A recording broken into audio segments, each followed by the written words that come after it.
Our fifth contestant, Mariana Pascal, local English or standard English? Local English or standard English? Mariana Pascal.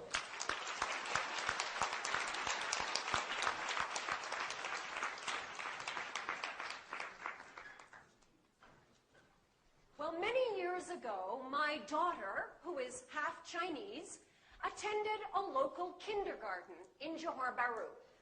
And I remember one day I went to pick her up, and she came running up to me, and she said, "Mommy, what's this?" I said, "I don't know, ask your teacher."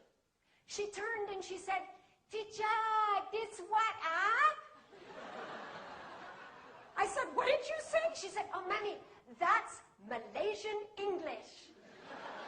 My fellow Toastmasters, we hear a lot these days about local varieties of English. Should we embrace them as a part of the culture?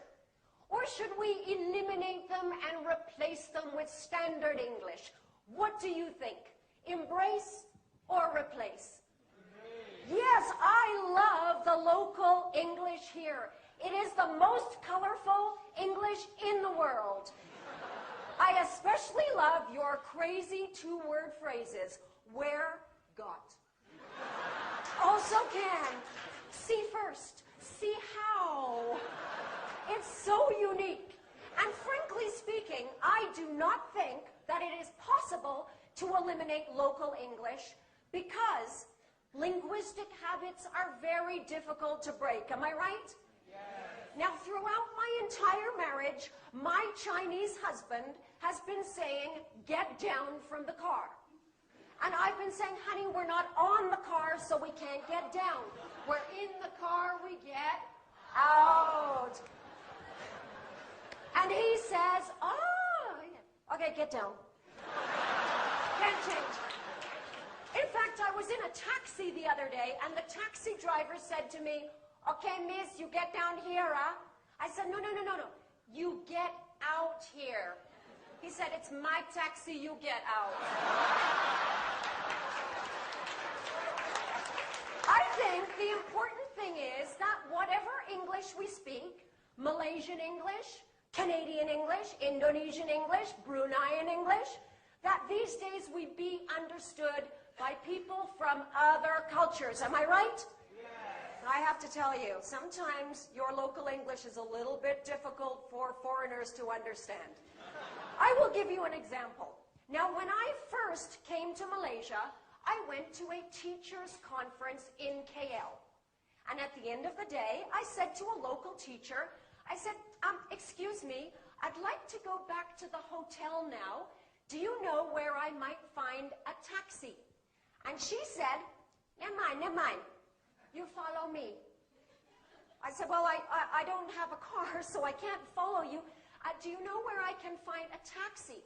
She said, never mind, you follow me." I said to my friend, "She wants me to follow her. Should I run behind her car?" You see, it would have been helpful if she had used a more standard phrase like, "I'll give you a ride."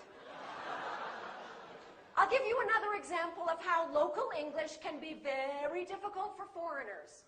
Now, my British friend Jolene came to Malaysia to work in a restaurant. And on her very first day, the manager asked her to make fruit juice. So he gave her some fruit, and he gave her a blender.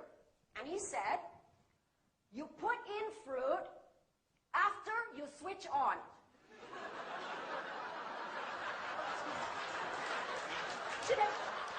Excuse me, I put in the fruit after I switch it on. He said, "You put in fruit after you switch on." So she switched it on, put in the fruit. What happened? All the fruit came out. He said, I told you, you put in fruit after you switch on. See, she had heard this, right? It would have been a little clearer if he had said, "Put in the fruit. After that, you switch it on." You see, sometimes one single word can change the whole meaning, right?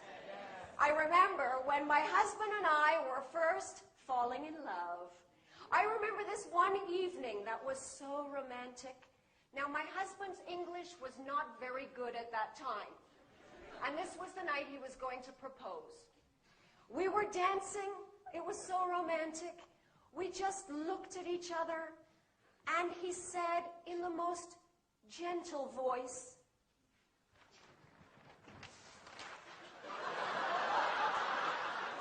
"Oh, your eyes are big. How many eyes do I have?" I felt like an alien. It was not romantic. There was no proposal that night. Now, sometimes one single letter can change the entire meaning of what you're trying to say, right? My 17-year-old student, Chai Shen, had just come back from England, and she said to me, "Teacher, in England, many people very stupid." I said, "What do you mean?" She said, "I fly to London. My skin very dry.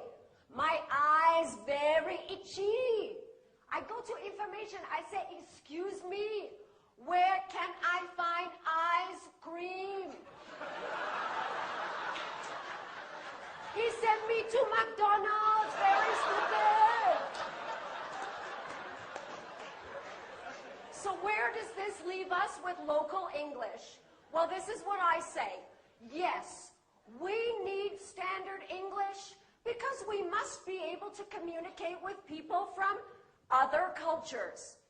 But what a terrible shame it would be to lose the beautiful, colorful, vibrant local English. So I say both also can, love. Back to you.